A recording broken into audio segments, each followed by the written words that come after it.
is David Taylor, and welcome to this short video on an assignment analysis for your Writing 394 final project, the formal research-based persuasive report. What we're going to be doing in this video is to review your assignment directions, and then also to go over a model paper that will help you see and realize some of the particular assignment requirements for this final project in your Writing 394 course. Okay, let's get started. In reading through these assignment instructions, it's important to keep in mind that you're being asked in this assignment to function as a professional writer in the professional workplace. In other words, you're being given a realistic writing assignment. Also, you're being given a list of document specifications and tasks for that assignment. And so, like any writer in the professional workplace, you're going to look very closely at those assignment instructions and those document specifications, and you're going to turn in exactly what the executive, the supervisor, wants. So when we read over these directions, let's definitely keep that in mind. Okay, your overall purpose is to identify a problem or issue in your workplace or organization in your professional field. So this is very realistic. And whenever you turn in your submission on this problem, it should contain the following 7 elements: a cover page, a table of contents, a list of illustrations which can be on the table of contents, an executive summary, a body, a conclusion in the form of recommendations and solutions to the problem, and then any end matter that you might have, which would include your list of references as well as any appendices that you want to attach to the report. Now, here are some other guidelines that are also very important. First, you're given a very specific word count of 2,000 to 2,400 words. It can be no less than 2,000 and no more than 2,400. And that includes just the body of the report as well as the conclusion or recommendation. You must have 5 to 7 published sources, and those published sources can be either in print form or digital form. A website is not considered a published source. It's considered a website. By published sources, your teacher means articles that appear in or have appeared in magazines, newspapers, journals, especially peer-reviewed journals, not websites. To continue, you're also to use quotations quite sparingly. You are to rely mainly on summary and paraphrase, putting things in your own words when you use sources. And then your manuscript and citation style is supposed to be in APA. Looking at these grading criteria, you'll pick up a few more things that weren't mentioned above. A few things like you are to have very clear headings and perhaps even subheadings to help develop your paper's clear organization. You're also supposed to use well-designed graphics, which can include tables and illustrations that present the data and the information that is necessary to make your report persuasive for the executives who are going to read it. And finally, keep in mind that you are not writing to a teacher. You are pretending that, or maybe you really are, you are writing to a real world audience.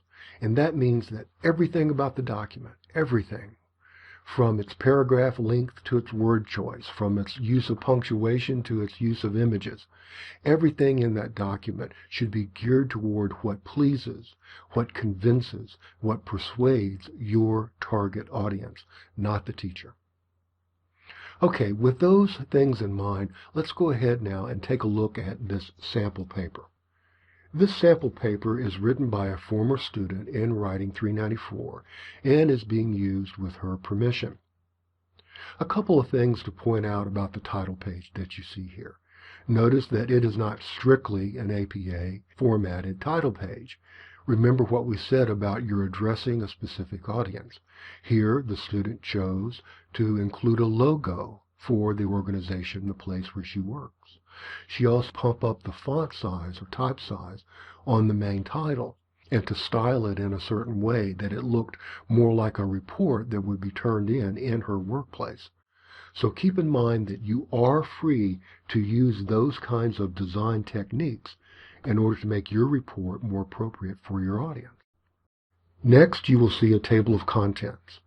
Now, I recommend that the best way to produce an acceptable table of contents is to use Microsoft Word's Table of Contents wizard, in which you type in one part the name of the section or the chapter or the whatever, and then enter in the page number as you go along creating the draft of the paper.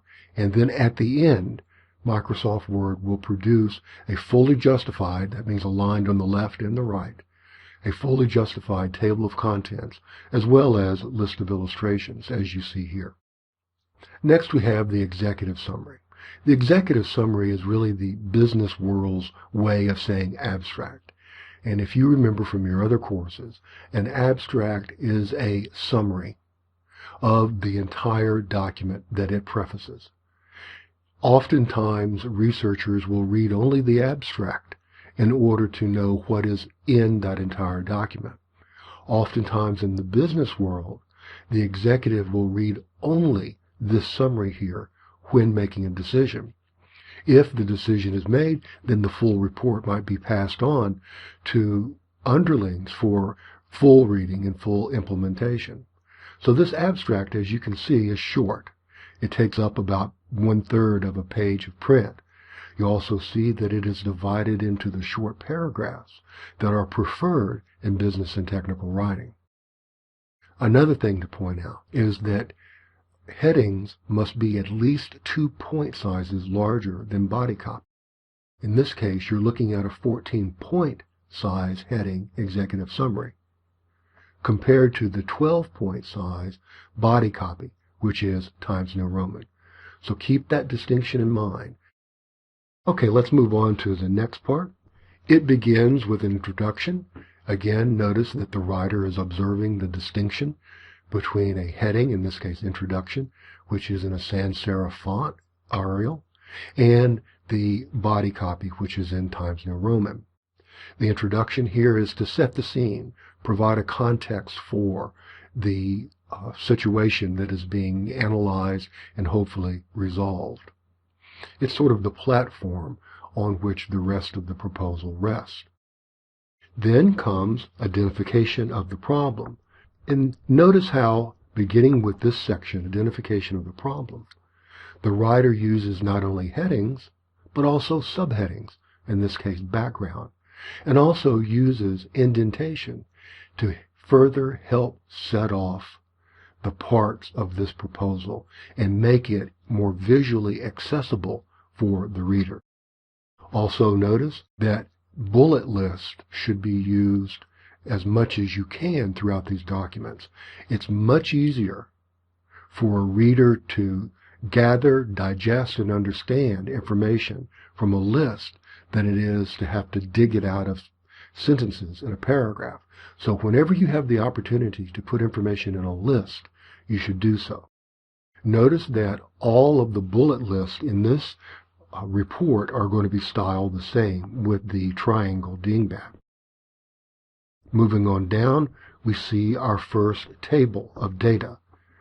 The figure is identified as per the APA guidelines, and this table contains the kind of data that the assignment instructions were talking about that are necessary to help you make your report a persuasive one. In this case, the data consists of some time trials broken down into seconds of previous attempts to move these archives. Scrolling on down, we have another figure.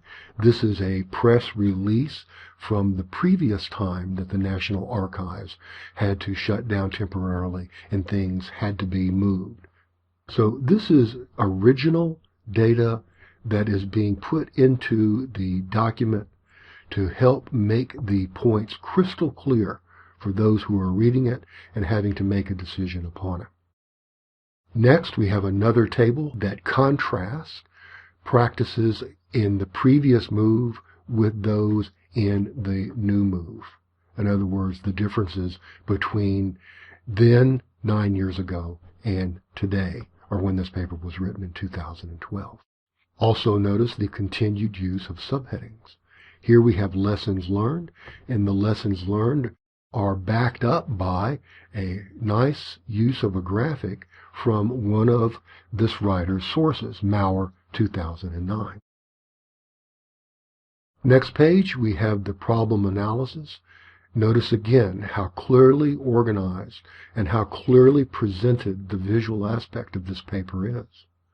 With the use of a level 1 heading, problem analysis, sans serif font, 14 points, together with the use of subheadings, communication barriers, and indented body copy, both in serif font.